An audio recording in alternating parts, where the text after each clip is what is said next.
kulanti wacan dhammaantiinba kusoo dhowaada barnaamijka wadaaga oo ah barnaamij ay idiin soo gudbinayaan idaacadaha Soomaaliya. barnaamijka wadaaga waa barnaamij uu soo diyaariyo ururka Sooma oo ah urur ay ku mideysan yihiin idaacadaha Soomaaliya ka howlgala marka laga reebo kuwa ku yaala deegaanada Somaliland. barnaamijkan wuxuu idiin soo gudbinayaa warbixino bulsho iyo arrimo gaar ah oo ka jira magaaladaada iyo meel ka baxsanba. anigoo Axmed Tifo ayaa barnaamijkan soo jeedinaya.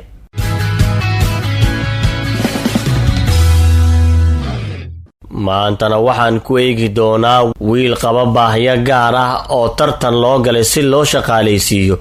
haween ku midoobay in ay u fududeeyaan dhalinyarada gurdoonka ah qarashka ku baxaya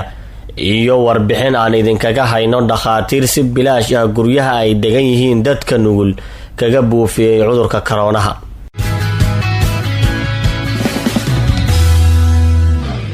aan ku bilownay Cabdiraxmaan Shucayb waxa uu ka mid yahay dhalinyarada qaba baahiyaha gaarka ah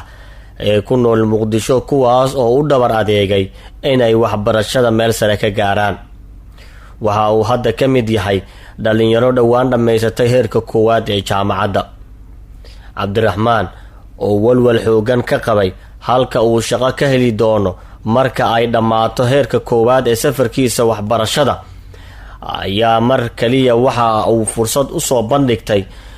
laba ka tirsan hay-adaha dowladda iyo sidoo kale mid ka mid ah bangiyada ka howlgala dalka, taas oo keentay in midkood markii dambe uu doorto haddana uu shaqada ka hayo. marnaba ma fileynin sida uu ku helay shaqada, balse waxa uu kalsooni ku qabay in uu bulshadiisa ugu adeegi doono waxa uu soo bartay maalin uun. Fartuun Aamusane oo Muqdisho joogta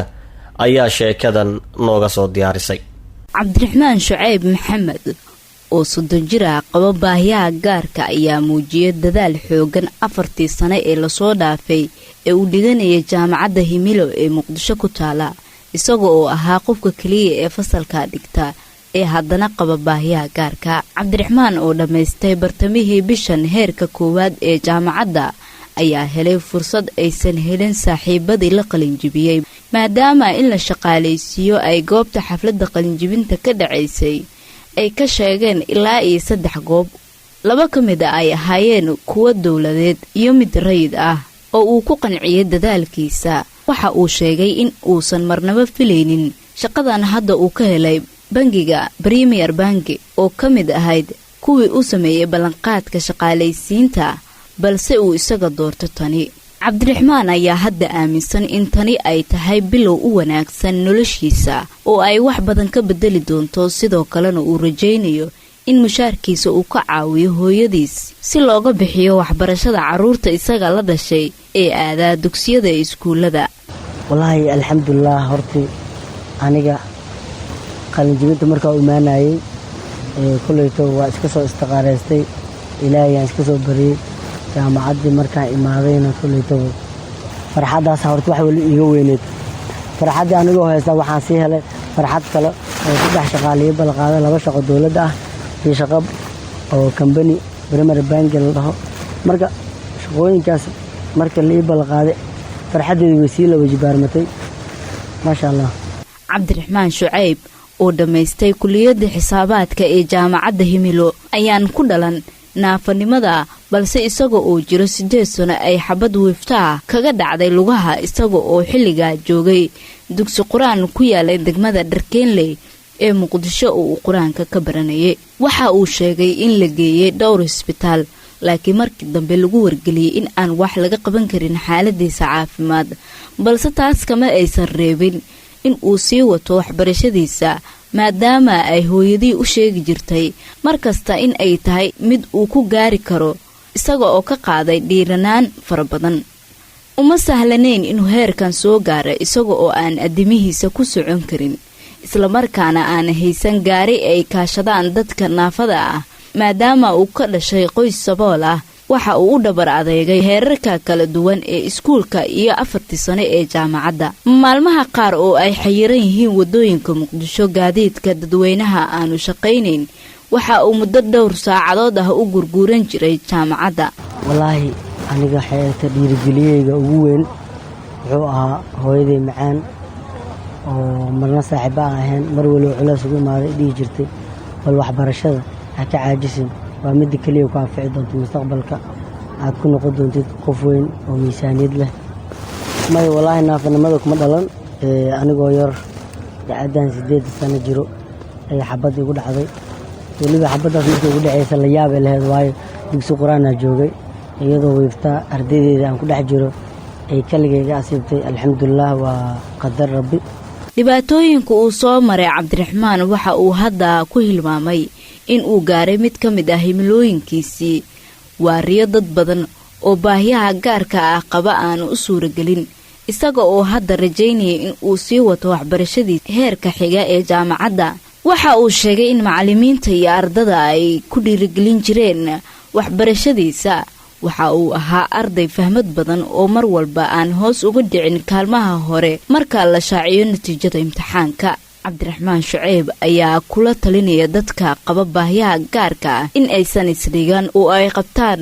waxa ay qabtaan kuwa lixaadkooda dhameystiran yahay balse markasta muhiim ay tahay in uu qofka ku dadaalo horumarinta waxbarashada oo nolol cusub u horseedi karta waxbarashada iyo dadaalka uu muujiyo Cabdiraxmaan ayaa dhiirigelin u noqon kara qof walba waxa uu sheegay in hadafkiisa xiga uu yahay dhismaha ururo isu keena dadka baahiyaha gaarka qaba kana shaqeeya danahooda iyo horumarinta xirfadaha dadka naafada ah ummadan ay ku dhex nool yihiin wax ay dheeriyo mala ninkan meesha orod ku tago adoo tartiibka u socdaa tagi doonta wuxuu qabtay inaad qabatid waliba laba jibaar inaad qabatid aan jeclaalahay haddaad tihiin dadka baahiyaha gaarka qabo oo aniga ila midka ah marka waxbarta dadka naafada ah oo aniga ila midka ah inaan caawiyo oo waliba dhan waliba aan ka saacidaa diyaar u ahay way mahadsan tahay waryaheena Fartuun oo sheekadaas nala socodsiinaysay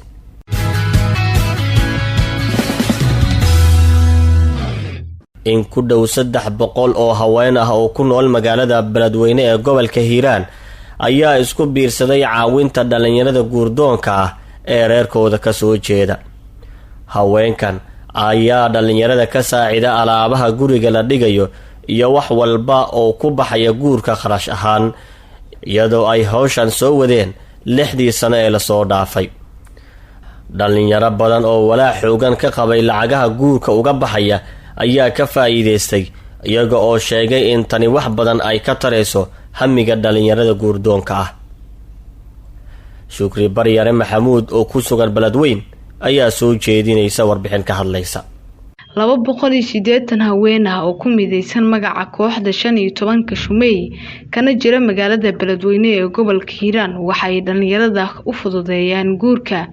iyadoo ay bixiyaan wax walba oo ku baxaya oo dhaqaale ah Cabdi Xasan Cabdi oo ah hadda aabaha 3 caruur ah ayaa ka mid ah wiilasha ka faa'iideystay taageerada haweenkan 4 sano ka hor isagoo walaac xoogan ka muujinayay halka uu ka keenayo lacagta uga baxaysa reerka uu rabo inuu dhisto balse markii ay soo gaartay arintan ah inay jiraan haween dadka caawiya uu ku dhaqaaqay maadaama dhaqaalaha ku baxaya arooskiisa dhammaan laga bixiyay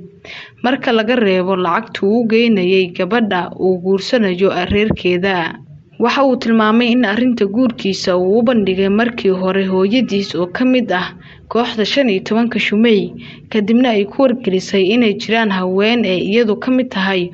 oo wiilasha caawiya marka ay guursanayaan dhiiranaan badan oo ka qaaday warka hooyadiis isaga oo ka dalbaday in ay u gudbiso damciisa ah inuu rabo guur si ay u caawiyaan Cabdi Xasan oo hadda ah mid leh dukaan uu ka maareeyo nolosha qoyskiisa oo ka kooban 4 ruux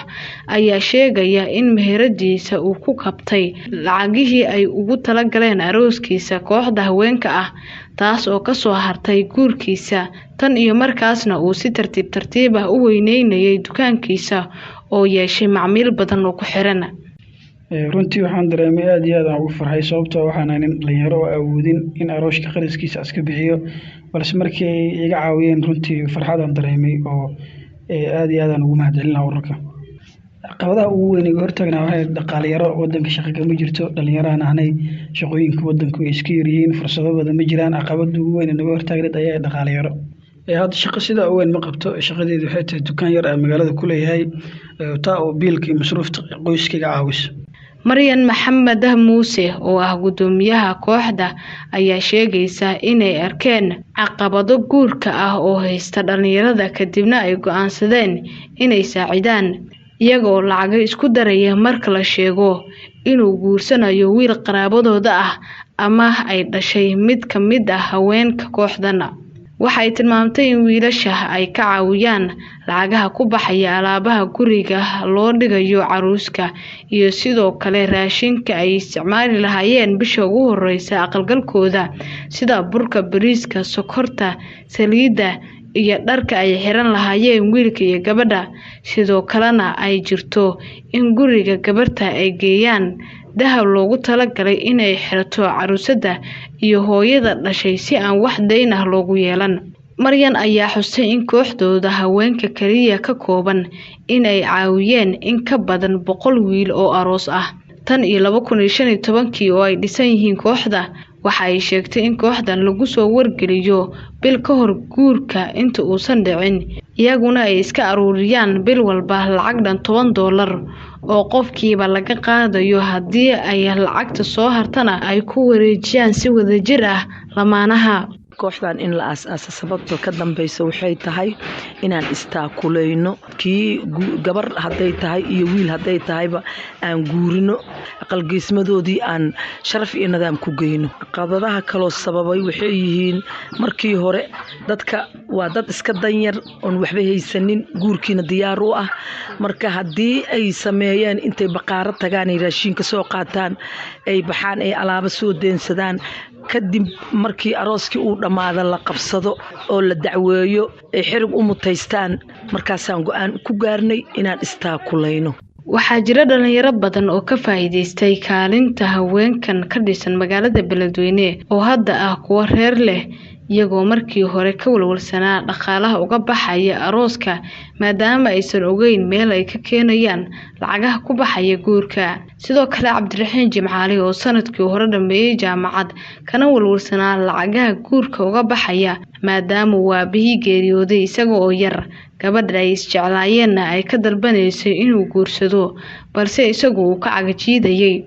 Waxa uu dhacay guurkiisa 3 bilood ka hor kadib markii ay mas'uuliyadda dhaqaalaha dusha saarteen kooxda 15 Shumey oo ku galay xaafadda Buundaweyne ee magaalada Beledweyne. Ayaa waxa uu sheegayaa in uu aad ugu faraxsan yahay hawsha ay wadaan haweenkan oo sidoo kale ku dhiirinaysa in wiilal badan ay guursadaan. Cabdiraxiin oo shaqadiisu tahay muruqmaal si uu u maareeyo nolosha reerkiisa cusub ayaa hami badan ka leh in uu helo shaqo ka fudud midda uu hadda qabto. Waxa iga caawiyeen qarashaadkii oo maxaa ku raadahay oo arooska ani waxaan doontay oo la imaado kaliya qarashaadka aan gabadha ka geynay. marka waxa iga caawiyeen qarashaadkii arooska shuruud la'aan ayaa la iga caawiyay. Shukri Baryere Maxamuud, barnaamijka Wadaag, Beledweyne. weli waxaad dhegaysanaysaan barnaamijka Wadaagga Sooma oo Muqdisho idinkaga imaanaya.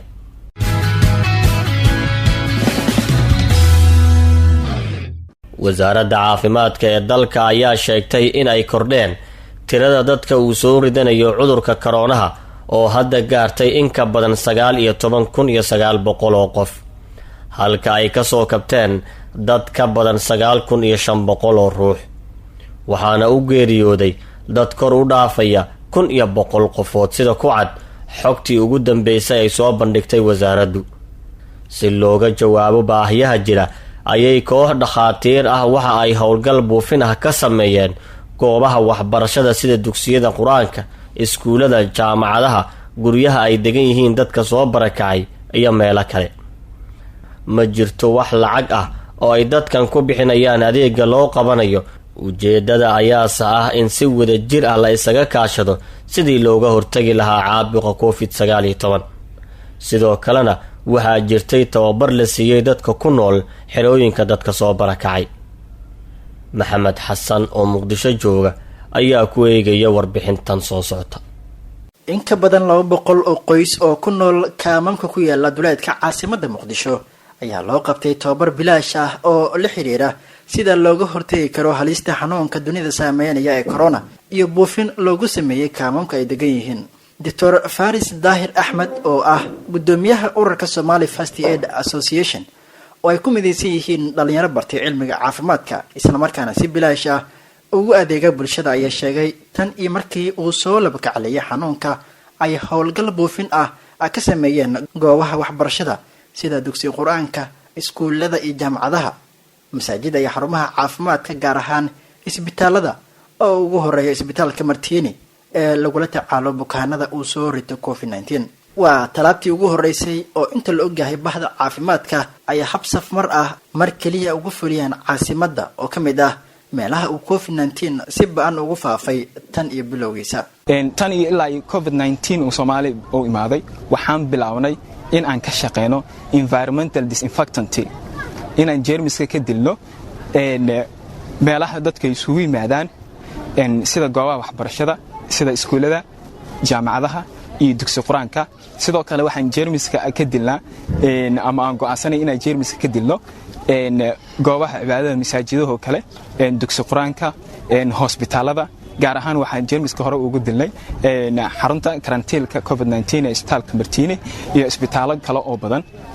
dadka ku nool xeryaha dhaca duleedyada magaalada waxay aalaba ka xirnaayeen dhaqdhaqaaqyada ka socda caasimadda inteeda kale, mana aysan filaynin inay qayb ka noqon doonaan dadaalada looga hortagayo xanuunka. waa qaybaha ugu nugul faafitaanka corona una baahan il gooni ah iyo la socod dheeri ah in loo yeesho.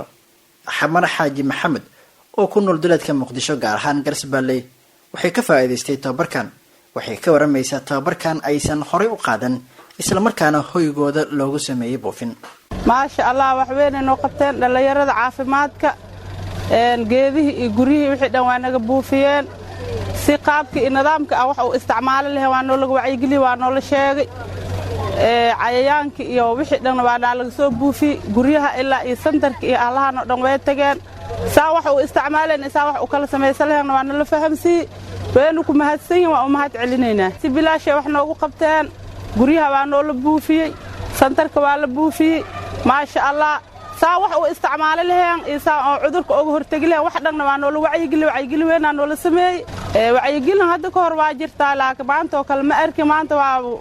waa maalin ka sii qurux badan maba arkinba. Dr. Faris ayaa mar kale ka sheekeynaya in ka urur ahaan uu waajibaad ka saaran yahay deegitaanka goob waliba sida xerooyinka barakacayaasha oo ah meelaha ugu nugul oo ay ku nool yihiin bulshadeena kuwada duruufaysan. organizationkan Somali First Association kaliya kama shaqeeyo ama ma u shaqeeyo dadka degan magaalada. sidoo kale waxa waajibaad naga saaran maadaama aan ahay bahda caafimaadka in aan ka howlgalno ama jeermiska ka dilno meelaha ay ku nool yihiin dadka aan waxba haysanin sida kaamamka kale ama xeryaha barakacayaasha. corona waa cadow ilmo aragti ah oo in wadajir loogu midoobo la tacaaladiisa lagu hubsan karo badbaadada qof iyo qoys iyo qaranka oo dhan iyada oo aan loo eegeenin heer bulsho iyo mid deegaan toona.